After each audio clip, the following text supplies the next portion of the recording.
Hi, I'm Sandi Genovese, and we are creating the coolest little notebooks or planners or monthly calendars. The beauty of it is, because you're going to make them yourself, you can make it for whatever you want. It can be a planner, it could be a monthly calendar, it could be a to-do list, all kinds of fun things. Here are a couple that we're going to look at how to make. In fact, look at the table. I have become enamored of how quick and easy they are to make, and then how cool they are to use for everything. If I take this one and go ahead and undo the little ribbon, you'll see that in some cases I have notebook paper, lined paper inside. In other cases, open this one up. So here I've got colored paper inside. In this example, if you've watched before, I've got elastic thread that's holding this one closed instead of a button. And if you've watched before, you've seen I like to write with a white pen. So I've used black paper for my inside pages, just because this is going to be one that I'm going to write with in my white pen. And how many pages you put inside is up to you, but we're going to staple them closed. So how long the arms are on your stapler, by that I mean, oh gosh, I don't know if we'll be able to see the staples in here. How long the prongs are on the stapler, on the staples themselves, will dictate how many pages you can do before the staples won't hold anymore. But you can also get longer staples at the store, so that's an option as well. This, I'm using just elastic thread that I've tied in a knot to hold it closed. It is just quick and easy, and I thought, you know what? Easiest thing is just to actually show you. So I've cut a few of the parts and pieces. I started once again with black paper because I wanted to use my white Sakura pen, my favorite thing to write with.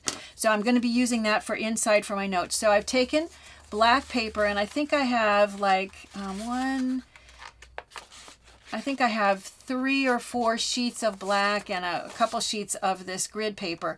They're all folded in half, and I'm going to take and cut a piece of craft colored cardstock that's just a little bit larger. You want to make sure that you have some breathing room so that when you're stapling it, if something moves a little bit, it's not going to want to slide around and peek out an edge. So you want to line up all the folds.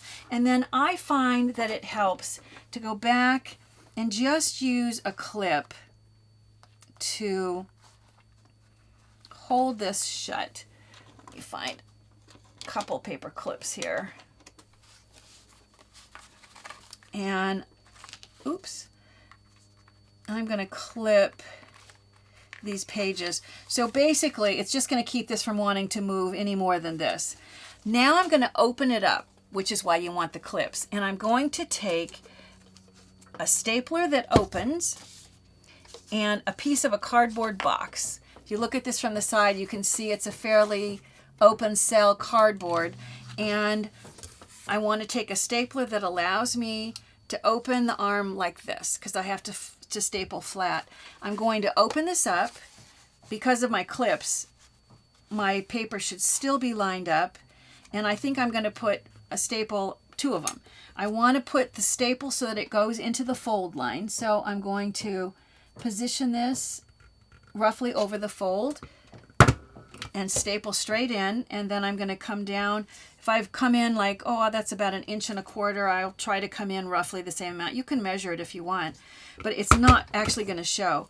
Once you've stapled, then you're going to want to, I can get rid of the paper clips at this point. And I want to take the book and I'm going to pull it away from this cardboard. So I'm going to just pull it off of both ends like so. And the staples, although it's black so it may not be really obvious, but you'll really see when I use this to flatten these out. I'm going to use a pencil eraser to flatten the prongs of those staples that are just sticking straight up. So the cardboard keeps them sticking straight up, and it's so easy to go back in, flatten those little puppies out.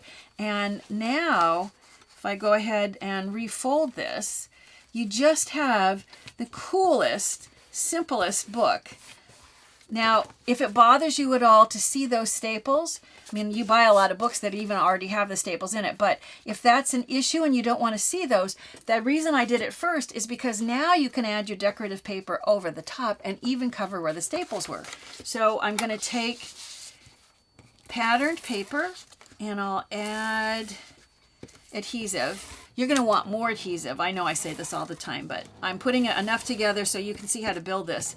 But I don't want to take too much time and have you just watching me place adhesive. So I'm going to line up my paper that's just been folded, in half.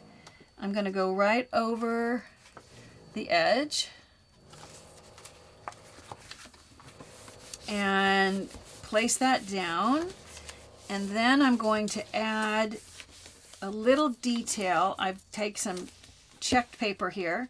Then I'm going to do the same thing. I'm going to put adhesive behind. And I'll just add this, tuck it right against the edge of, need to move it down a little, of the patterned paper. And I'll go back and I'll just trim off any excess. Sometimes I fold it and use it on the inside, but oh my gosh, look at how quickly and easily you've created a notebook.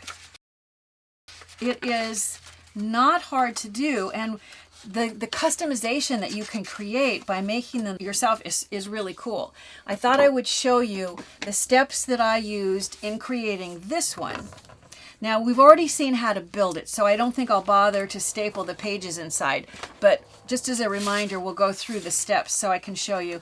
I've cut a piece of 8.5 by 11 cardstock, and I've folded it in half, and then I've taken paper in contrasting or similar colors, several sheets. I think it feels to me like I maybe have 6 sheets folded, so 12 altogether, counting on the folds. Once again, you're going to go ahead, clip this, open it up, staple it, so you have your staples in there. Right now I'm going to skip that part so that I can just get to the decorating, and you can see how that part works. Once you have that done, then you're going to open it back up and add the detail. So I have pattern paper that I've placed along the top band, and definitely more adhesive than what I'm doing. I'm going to line up one edge and the top. And then all I have to do is trim off the excess.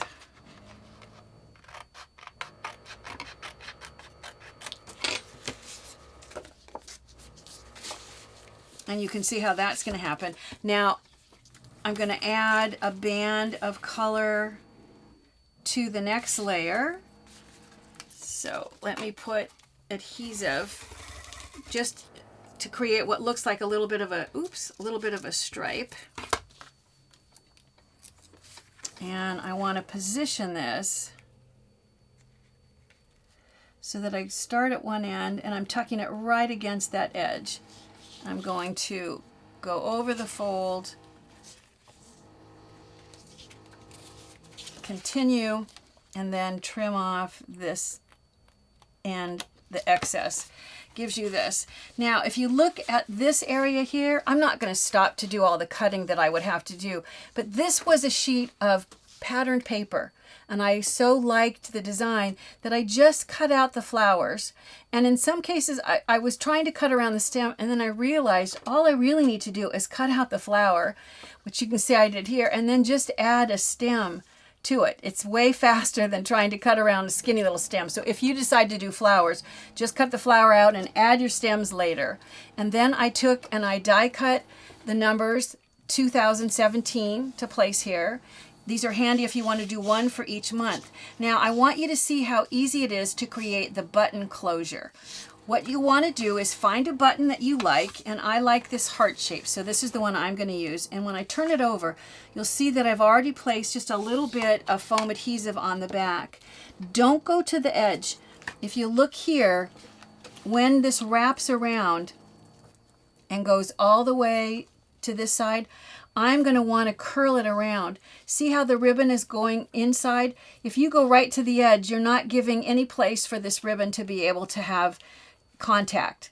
And then by having a knot in the ribbon at this end, it allows me to place it underneath, and now it's going to hold it in place there like this.